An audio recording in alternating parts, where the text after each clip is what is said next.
વર્ણિવેશરમણીય દર્શનમ મંદહાસરુચિરાનનાંબુજં પૂજિतं સુરુ નરોત્તમૈર્મુદા ધર્મનંદનમહં વિચિંતયે. અસતોમા ષટ્ગમય તમસોમા જ્યોતિર્ગમય મૃત્યુર્મા અમૃતં ગમય. ઓમ શાંતિ શાંતિ શાંતિ. અસ્મદ્ગુરુ સમારંભાં નાથયામૂન મધ્યમાં લક્ષ્મી વલ્લભ પર્યંતાં વંદે ગુરુ પરંપરા. આજની જ્ઞાન સભાની અંદર પધારનારા બધા જ ભગવત ભક્તોને વેદાંતાચાર્ય, પુરાણ ઇતિહાસ આચાર્ય, એમ ફિલોસોફી શાસ્ત્રી રાકેશભાઈના હેતપૂર્વક જય સ્વામિનારાયણ.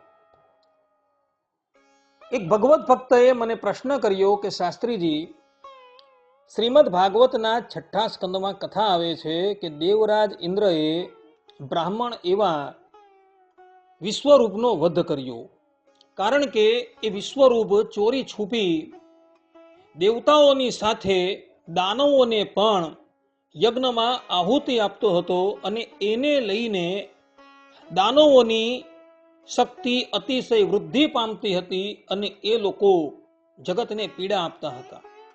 દેવરાજ ઇન્દ્રએ વિશ્વરૂપને 2-3 વખત ખબરદાર કર્યા, પરંતુ એ માનતા નથી. એટલે દેવરાજ ઇન્દ્રએ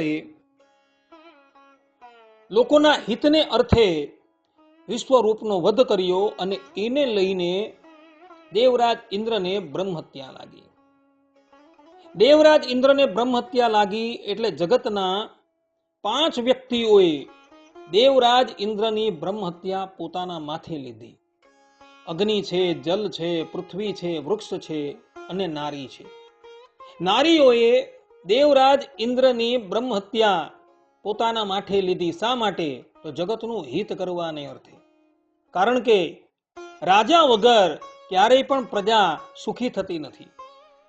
દેવરાજ ઇન્દ્ર બ્રહ્મહત્યાથી આવૃત થઈ ગયા હતા અને એઓએ રાજગાજને તિલાંજલિ આપી દીધી હતી.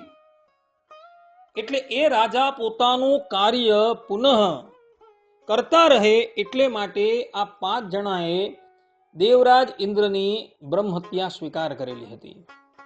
અને નારીઓએ પણ દેવરાજ ઇન્દ્રની બ્રહ્મહત્યા સ્વીકાર કરી અને એને લઈ નારીઓ મહિનામાં 1 વખત રજસ્વલા ધર્મમાં આવે છે. અને રજસ્વલા ધર્મમાં આવ્યા હોય ત્યારે એ નારીઓએ નથી તો ઘરકામ કરવાનું કે નથી તો એને ઠાકોરજી સંબંધી કોઈ પણ ક્રિયા કરવાની. એક સ્થાન પર બેસીને શાંતિથી ભગવાનનું સ્મરણ કરવાનું છે. તો જે નારીઓ આ રજસ્વલા ધર્મમાં આવી હોય અને રજસ્વલા કાળ દરમિયાન ભોજન બનાવે, અન્નનો સ્પર્શ કરે અને એવું ભોજન કોઈ મનુષ્ય કરતો હોય તો એનું શું પ્રાયશ્ચિત કરવું? આ પ્રમાણે એ ભગવત ભક્તએ મને પ્રશ્ન કર્યો. તો એનો ઉત્તર મનુ મહારાજે, મહર્ષિ યાજ્ઞવલ્ક્યએ તથા શ્રીમદ નારાયણ ભગવાને આપેલો છે. આ પ્રવચનની અંદર જે લોકો રજસ્વલા સ્ત્રીના હાથનું ભોજન કરે છે, એને સ્પર્શેલા અન્નનું ભોજન કરે છે, એ પ્રાયશ્ચિતનું હું વર્ણન કરું છું. રજસ્વલા ધર્મ જે છે એ દરેક જણાએ પાળવો જરૂરી છે, કારણ કે આ સનાતન ધર્મનો મુખ્ય ધર્મ છે. એટલે દરેકે ફરજિયાત પાળવાનો છે. જે લોકો એ ધર્મ નથી પાળતા એ લોકો આલોક અને પરલોકમાં દોષના ભાજી થાય છે અને કષ્ટના ભાજી થાય છે. અને એટલે માટે આપણા ઋષિ મુનિઓએ નારીઓને રજસ્વલા ધર્મ ફરજિયાત પાળવો એવી આજ્ઞા આપી છે. અને છતાં કેટલાક લોકો, પશ્ચિમી સંસ્કૃતિના રંગે રંગાયેલા લોકો, આ રજસ્વલા કાળ દરમિયાન અન્નનો સ્પર્શ કરે છે, ભોજન બનાવે છે અને એવું ભોજન જે લોકો ખાય છે એનું શું પ્રાયશ્ચિત કરવું? તો એ સંબંધમાં મનુ મહારાજ મનુસ્મૃતિમાં કહી રહ્યા છે કે રજસ્વલાયા હસ્તેન યદ અન્નમ પરિકલ્પિતમ ભુક્ત્વા દ્વિજો અશુચિર ભૂત્વા સ્નાને નૈવ વિશુદ્ધ્યતિ. અર્થાત કે રજસ્વલા સ્ત્રીના હાથે તૈયાર કરેલું અન્ન જો ભોજન કરવામાં આવે તો દ્વિજ અર્થાત કે બ્રાહ્મણ, ક્ષત્રિય અને વૈશ્ય આ 3 જણા તો ખરા, પરંતુ સાથે સાથે શુદ્ર પણ એ અશુદ્ધ બને છે ને, અને સ્નાનથી તેની શુદ્ધિ થાય છે. એણે એના પ્રાયશ્ચિત પેટે શું કરવું?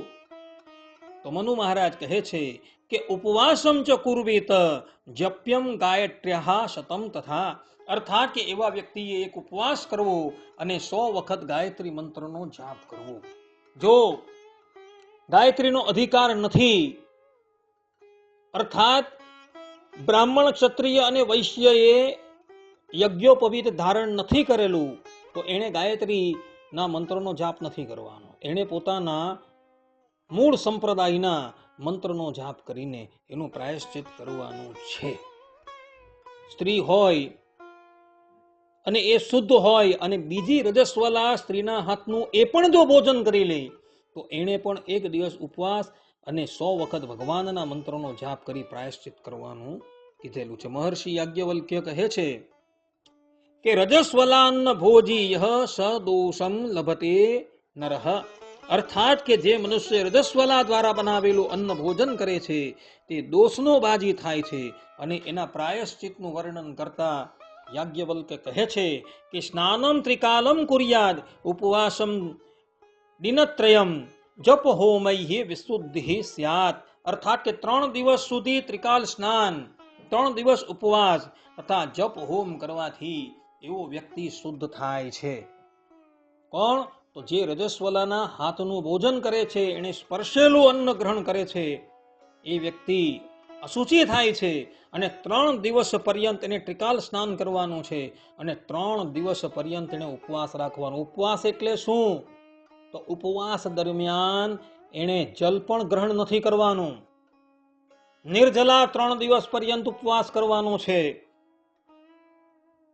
ત્રિકાલ સ્નાન કરવાનું છે, તથા ભગવાનના મંત્રનો જપ અને અગ્નિમાં આહુતિ આપી એણે પોતાનું પ્રાયશ્ચિત કરવાનું છે. આ પ્રમાણેનું વિધાન મહર્ષિ યાજ્ઞવલ્ક્યે કરેલું જોવા મળે છે. ગરુડ પુરાણમાં શ્રીમદ નારાયણ ભગવાન ગરુડજીને કહે છે કે રજસ્વલા કૃતમ ભુક્ત્વા યો ન કુર્યાત પ્રાયશ્ચિત્તમ સ પાપ ભાગ ભવેત ઘોરમ દુઃખમ પ્રાપ્નોતિ માનવઃ. અર્થાત કે રજસ્વલા દ્વારા બનાવેલું અન્ન ભોજન કરીને જો પ્રાયશ્ચિત ન કરે તો મનુષ્ય પાપનો ભાગી બને છે અને અંતે જાતા એ દુઃખ ભોગવે છે. એના પ્રાયશ્ચિતનું વર્ણન કરતા શ્રીમદ નારાયણ ભગવાન ગરુડજીને કહે છે કે કૃચ્છમ વા ચાંદ્રાયણમ કુર્યાત પાપ નાશાય માનવઃ. અર્થાત કે પાપ નાશ માટે એણે કૃચ્છવ્રત 12 દિવસમાં કરવામાં આવતું કૃચ્છ વ્રત અથવા ચાંદ્રાયણ વ્રત 1 મહિનાની અંદર કરવામાં આવતું ચાંદ્રાયણ વ્રત કરીને એણે એનું પ્રાયશ્ચિત કરવાનું છે. કેટલું મોટું પ્રાયશ્ચિત છે જુઓ. 12 દિવસ પર્યંત કૃચ્છ વ્રત કરવાનું છે. જો એ ન થાય તો ચાંદ્રાયણ વ્રત કરવાનું છે. એકમને દિવસે 1 કોળિયો, બીજને દિવસે 2 કોળિયા, ત્રીજને દિવસે 3 કરિયા, એમ કરતા કરતા જેમ જેમ ચંદ્રની કલા વૃદ્ધિ પામે તેમ કોળિયા વધારવાના છે. 15 દિવસ થાય એટલે 15 કોળિયા. પછી જેવો કૃષ્ણ પક્ષ આવે એટલે કોળિયા ઘટાડવાના છે. 15, 14, 13, 12 એવી રીતના ઘટાડવાના. તો આવું પ્રાયશ્ચિત કરી એને શુદ્ધ થવાનું છે. માટે ભક્તો, જે લોકો પશ્ચિમી સંસ્કૃતિના રંગે રંગાયેલા છે એ લોકો ભલે રજસ્વલા ધર્મને ન પાડે, પરંતુ આપણે સનાતની છીએ અને આપણા ઋષિમુનિઓ સમયની પેલે પાર જોનારા હતા. એ લોકોએ પોતાના જીવનની અંદર જે વાતનો અનુભવ કર્યો, સમાધિ દ્વારા જે વાતનો અનુભવ કર્યો એ જ એણે લિપિબદ્ધ કરેલી છે. માટે ભક્તો, ભૂલે ચૂકે તમે કોઈ પણ વ્યક્તિ રજસ્વલાના હાથથી સ્પર્શ થયેલું અન્ન ગ્રહણ ન કરતા અને એણે બનાવેલી રસોઈ ક્યારેય ગ્રહણ કરતા નહીં. સ્ત્રીઓએ આ 3 દિવસ દરમિયાન શાંતિથી એક સ્થાન પર બેસી જાય. 3 દિવસ માટે એને છુટ્ટી છે. કારણ કે બિચારી 1 મહિનાની અંદર આખો દિવસ કામ કરતી જ રહે તો 3 દિવસ એને પણ છુટ્ટી મળવી જોઈએ ને. તો એના વતી પુરુષોએ બધું કાર્ય કરવાનું છે. રસોઈ છે, વસ્ત્ર ધોવા છે, બધું જ કાર્ય એને કરવાનું છે. સ્ત્રીએ શાંતિથી બેસીને ભગવાનનું સ્મરણ કરવાનું છે. માતાઓ અને બહેનો, આ રજસ્વાલા ધર્મ તમે પાળજો, અને પુરુષો હોય તેઓ પણ રજસ્વાલાના ધર્મો પાળજો. કારણ કે રજસ્વાલા ધર્મ એ આપણા સનાતનની નીવ છે. જે દિવસથી સનાતનીઓ એકાદશીનું વ્રત કરતા બંધ થઈ ગયા અને આ રજસ્વાલા ધર્મ પાળતા બંધ થઈ ગયા, તે દિવસથી આપણે બધા લોકો આપણા મૂળ સનાતનની રીતભાતને ખોઈ બેઠેલા છે. આજે આસુરી શક્તિઓ આપણા પર હાવી કેમ થઈ જાય છે? એનું કારણ આ છે. ભયંકર મોગલ કાળની અંદર પણ જ્યારે રજસ્વલા ધર્મ પડતા હતો અને એકાદશીનું વ્રત થતું હતું, ત્યારે એ લોકો આપણે વટલાવી ન શકેલા હતા. પરંતુ આજે એ લોકો આપણે વટલાવી જાય છે. એનું કારણ આ બે ધર્મો પડતા નથી. દરેક સનાતનીઓ જો આ બે ધર્મ પાડે ને તો મજાલ નથી કે આ ભારત વર્ષની અંદર ક્યારેય દુઃખ આવે. કોઈની તાકાત નથી. એ મોગલોનો જમાનો હતો, એ લોકોનું રાજ હતું, છતાં પણ એ લોકો આપણે કન્વર્ટ નહીં કરી શકેલા હતા. આજે એ લોકોનું રાજ નથી, છતાં પણ કેટલાય સનાતનીઓ કન્વર્ટ થઈ રહ્યા છે. માટે ભક્તો, આ બે ધર્મ જો તમે પાળશો ને તો બસ, બીજા બધા ધર્મ થોડા પાળશો તો પણ તમે સનાતનીઓ વટલાવવાથી બચી જશો અને અંતે જતા તમારી સદગતિ થશે. આટલું કહીને હું મારા પ્રવચનને અહીં વિરામ આપું છું. સર્વે સંતુ નિરામયઃ, સર્વે સુખીનો ભવંતુ, સર્વે ભદ્રાણિ પશ્યન્તુ, મા કશ્ચિદ દુઃખાગ ભવેત અસ્તુ. જય સ્વામિનારાયણ.